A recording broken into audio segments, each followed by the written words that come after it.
Have you ever felt like you're being watched? Not by a stranger in the dark, but by the person sleeping right next to you. It starts subtly. A question about where you were, who you were with. It sounds like they care, right? But then it happens again and again. And you start to wonder, is this love? Or is it something else? Stick with me, because the story I'm about to tell you might feel a little too familiar. It's a story about love, obsession, and the one tiny mistake that can turn a fairy tale into a nightmare. You might even see a bit of yourself in this story.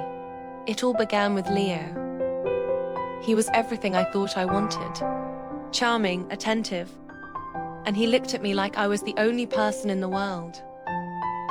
Our first few months were a whirlwind. He'd surprise me with flowers, leave sweet notes on my car, and always text me good morning and good night. It felt perfect, almost too perfect. The first red flag, I ignored it. We were at a party, and I was laughing with an old friend from college. Leo came over, put his arm around my waist, and his smile didn't quite reach his eyes.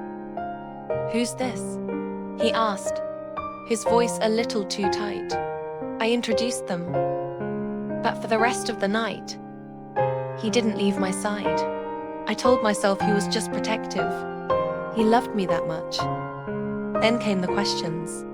Why did that guy from work like your photo?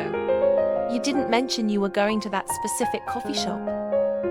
I started changing my behavior to avoid the questions. I muted friends on social media. I stopped going to my favorite spots alone.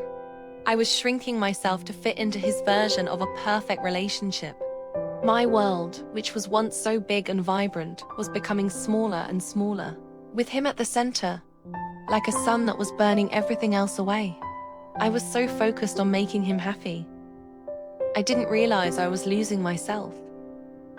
Have you ever done that? Changed a small part of yourself for someone else? Let me know in the comments. I'm genuinely curious. The scary part wasn't a monster under the bed.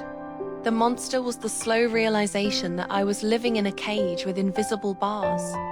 The turning point came on a Tuesday.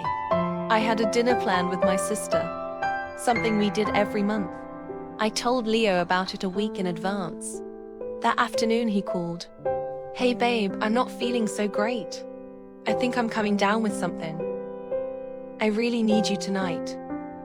My heart sank. I knew what this was.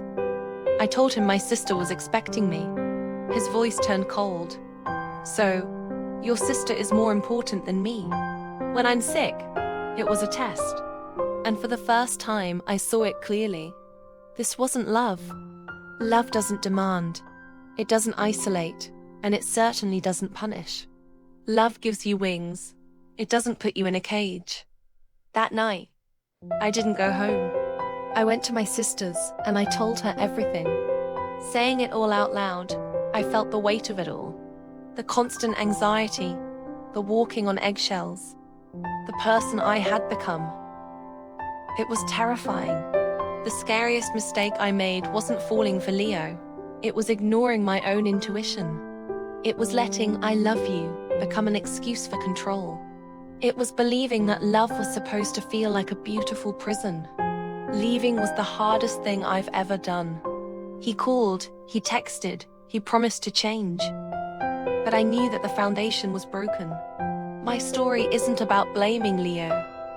It's about recognizing the patterns. The scary mistakes in relationships often aren't huge, dramatic events.